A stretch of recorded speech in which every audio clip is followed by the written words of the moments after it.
Ce bras de fer plus en plus serré entre le pouvoir exécutif américain, l'administration Trump et le pouvoir judiciaire va mener les États-Unis. Guerre sociétaire, Trump de la Maison-Blanche choisit de ne pas se plier aux décisions de la justice, et deux juges menacent désormais de conséquences si l'administration fédérale continue à bafouer leur jugement délibérément. Deux juges estiment qu'il y a de fortes chances pour que l'administration Trump soit connue coupable d'outrage au tribunal, puisque des jugements sur des déportations de migrants illégaux n'ont pas été respectés. Il s'agit de la deuxième décision en 24 heures pendant la dissimulation, voire la mauvaise foi, de l'administration Trump vis-à-vis des tribunaux qui contrarient sa politique d'expulsion massive.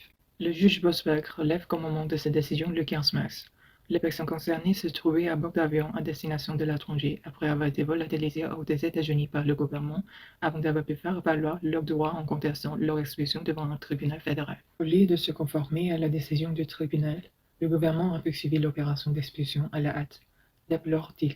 Les responsables de l'administration Trump n'ont fourni aucune raison convaincante pour éviter la conclusion évidente au regard du déroulement des faits qu'ils ont délibérément bafoué la décision du tribunal, insiste le magistrat. Le juge accorde néanmoins jusqu'au 23 avril à l'exécutif pour échapper à une procédure d'outrage au tribunal en se conformant à sa décision initiale.